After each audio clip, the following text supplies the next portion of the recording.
سلام و عید شما مبارک. باز هم در نوروز 95 در خدمت شما هستیم با یک گفتگوی بهاری دیگه. امشب این افتخار رو داریم که در کنار مهمان عزیزی باشیم که شما بینندگان گرامی با چهره، با هنر و با خودش آشنا هستید. دوست خوب و هنرمندم محسن که دعوت ما رو پذیرفته تا یک گفتگوی کوتاه داشته باشیم و کمی به پشت صحنه بریم و با خود محسن هم بیشتر آشنا بشیم. عید مبارک و خوش آمدی. عید شما مبارک مهران جان. خیلی ممنون از اینکه همچین فرصتی فراهم کردین تا من بتونم خدمت همه هموطنان عزیزمون عید رو تبریک بگم. ان شاءالله که سال خوبی داشته باشین. برای همه شما دستاندرکاران سیمای آزادی و همه بینندگان سیمای آزادی آرزوی موفقیت، سرشاری و سرافرازی دارم. زنده باد. عرض به خدمتتون که بعید میدونم سوالی باشه که تو جوابشو ندونی، ولی خب در هر صورت ما در خدمت شما هستیم. نه بابا اینجوری هم نیست. اتفاقا خیلی سوالا هست که ما میخوایم در این گفتگو جوابشو بگیریم. ضمن اینکه من میخوام امشب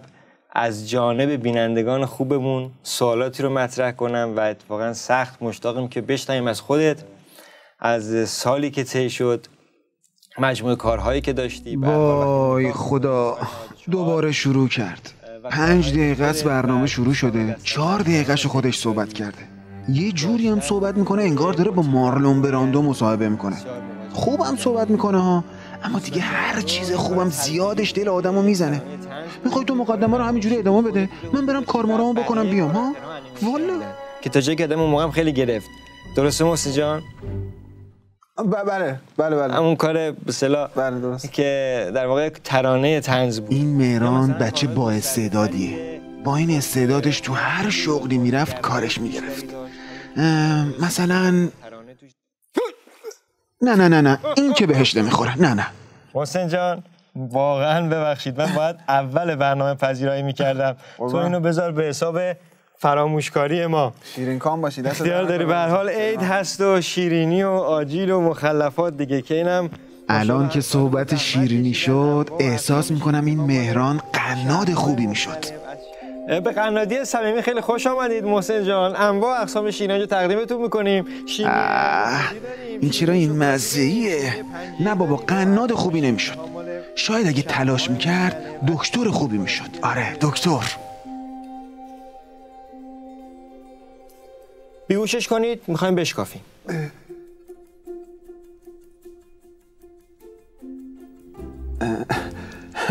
ببخشید چیزی گفتی؟ چیزی که خب خیلی چیزا گفتم. نه منظورم که سوالی کردی؟ سوال نه دیگه، همین داشتیم در مورد کارهای شما صحبت میکردیم تو سال 94. آها بله. والا کارهای 94 آبرومونو برد. معلوم نیست حواسش کجاست. یه ساعت دارم صحبت میکنم تازه میگه چی گفتید؟ واقعا که بعدم یه جوری صحبت میکنه انگار مارلون براندوه. داستانی داریم با این محسنا. این محسن کارش همینه. اولین بار نیست با ما اینجوری تا میکنه.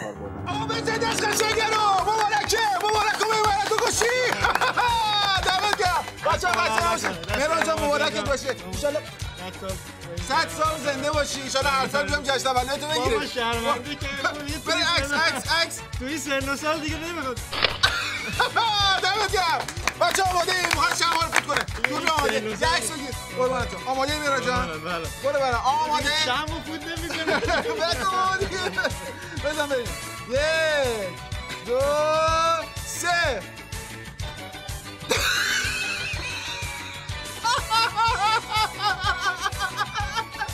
گرفتی بسه دستش شاید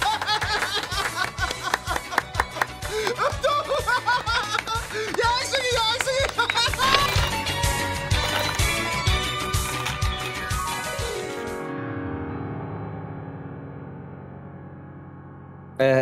ببخشید محسن چیزی گفتی شما؟ چیزی که والله خیلی چیزا گفتم. منتظرم سوال دوم بپرسید. بله. سوال دومی که در واقع بهتره بگیم سوال اصلی این برنامه هم شاید باشه به نوعی، سوال خیلی از بینندگان ما هم هست و اون اینه که دوست داریم بدونیم که تو خودت کی بازیگری رو شروع کردی، کی اصلا علاقمند شدی به موضوع بازیگری، سینما و داستان‌های هولوش اون؟ والا مهران جان عرض به خدمتت که این سوالو من بارها تو برنامه‌های مختلف جواب دادم. شروع کارم برمیگره به سال 2001. اون موقع یک موج نوعی توی سینمای فرانسه راه افتاده بود. فیلم‌های فرانسوا تروفو بود که اون موقع محسن، فرانسوا تروفو کجا بود؟ موج نو کدومه؟ تو اینجوری با سینما آشنا شدی؟ نه جان من اینجوری آشنا شدی؟ بابا تو لاله‌زار ساندویچ تخم مرغ میفروختی. ساندویچ تخم مرغ، بودو بیا آجیل بدم، پاپ کورن، تخم آجیل، نوشابه، ساندویچ، بودو بیا تخم مرغه. ساکت بابا، کلا قرمزی داری فیلم میبینی بابا دارم تخمه فروشم دیگه خواه. چطور خودیه؟ حالا تو اون اوج شما حسابشو بکن، شاید برای جالب باشه الان بهت بگم. ما میشستیم سینفیلی فیلم نگاه میکردیم، یعنی کلا یه سری فضای روشنفکری بود، میشستیم دانشجوها، استادای دانشگاه، منتقدای سینما، همه همینجوری میشستیم سر فیلم نگاه کردن.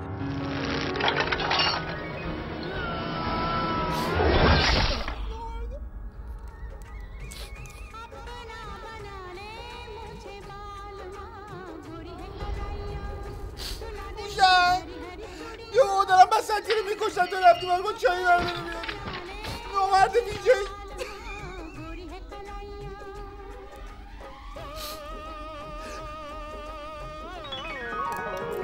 که حالا اون موقع من حالا دقیق یادم نیست ولی فکر می‌کنم همون موقع بود که تو دیگه کار تلویزیون رو دیگه سویچ کردی. دقیق یادم نیست، همون موقع بود فکر می‌کنم دیگه. کار تلویزیون آره دیگه، فکر می‌کنم تقریبا همون هول و هوش بود که در واقع اون اتفاق اونجا افتاد. احسن، همون موقع که در واقع اون داکیومنتری‌ها رو ما شروع می‌کردیم کار می‌کردیم تو تلویزیون، همزمان با اون داستان فاکس نیوز و سی بی اس و اینا شروع کردن به یه سری تماسای داغ و تاک شوهایی رو که گذاشتن. مهران، داکیومنتری، سی بی اس، کار تلویزیون تو اینجوری شروع کردی؟ بابا تو که تو تعمیرگاه صوتی تصویری کار میکردی. آق مهران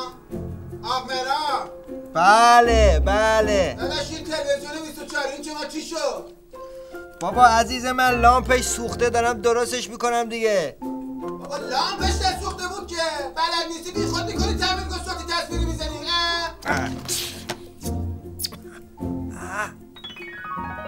محسن، حالا نکته جالبی که وجود داره در رابطه با کارهایی که شما انجام میدین و به طور مشخص کارهایی که خودت انجام دادی، به غیر از کارهای نمایشی و کارهای طنز، تو در زمینه موسیقی و کار موزیک هم کارهایی داشتی، درست میگم؟ حالا عرض به خدمتتون که تو این قسمت ما خیلی مدیون تیم موزیک هستیم. خیلی بهمون کمک کردن تو این زمینه و من از همینجا از همشون قدردانی میکنم. ولی خب اگه بخوام بهت بگم من از همون بچگی به موسیقی علاقه داشتم. جدی؟ والا از همون بچگی به موسیقی، مخصوصا سازهای کوبه‌ای خیلی دوست داشتم برم یاد بگیرم، میرفتم تلاش میکردم که بتونم، مخصوصا مثل ضرب، این ضرب و تنبک و این چیزا خیلی چند سالگی شروع کردی تنبکو؟ 14 15 فکر می‌کنم همچین دقیقاً یادم 14 15. یعنی قشنگ آموزش دیدی، با نوت می‌زدی؟ بله باریکلا.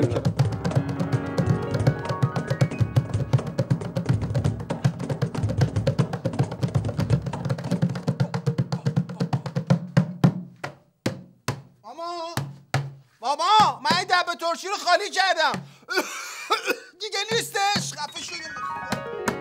خب محسن، حالا یه سوال چالشی، مثلا تا حالا به این فکر کردی که 30 سال بعد همین موقع چه تصویری داری؟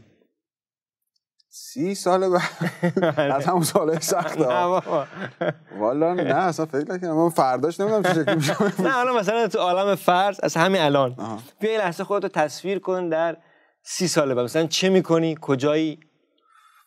والا اگه به طور اخص در رابطه با کار داری میگی که حتما خب 30 سال بعد تجربیات بیشتر، آدم تو فراز و نشیب‌های بیشتر میبینه. محسن بابا 30 سال بعد که دیگه اینقدر مقدمه چینی و طول و تفصیل نداره، یه چیزی میشی تو این مایه ها دیگه.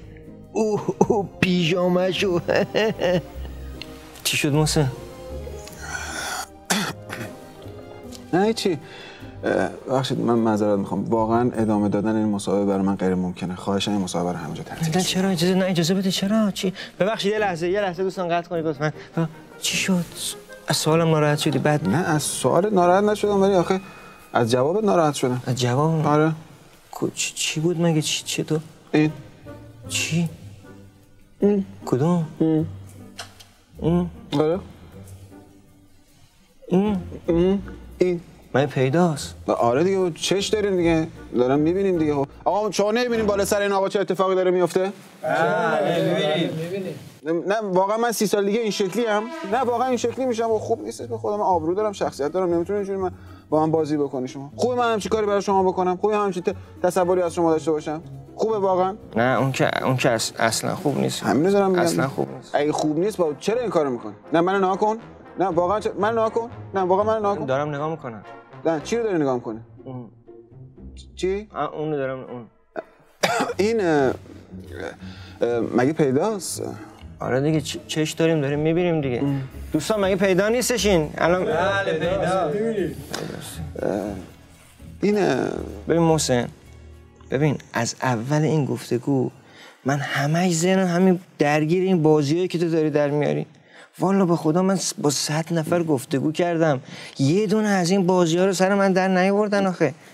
نه خواهشاً اینجوری نگو. 100 نفرم با من مصاحبه کردن. واقعا هیچ کس با آبروی من اینجوری بازی نکرده. هیچ کس تو شخصیت من اینجوری خورد نکرده. 100 نفر آره مصاحبه کردن. آره من تو عید داری میاری، اونم عید. تو عید منو میاری، همچین تصویر داری از من. من میارم تو عید این دو تصویر. آره دیگه داری همچین کاری می‌کنی دیگه. بسیار خوب. اصلا این گفتگو تا اینجا هر چی بود تمام. پاک میکنیم. دوستان اصلا این گفتگو هر چی که تا اینجا بود کات. خب از اول میخوایم شروع کنیم. از اول. آره.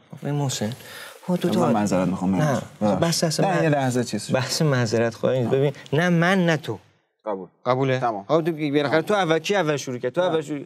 ببین میخوام دو تا آدم حرفه‌ای نشستن مقابل هم داریم هم گفتگو میکنیم.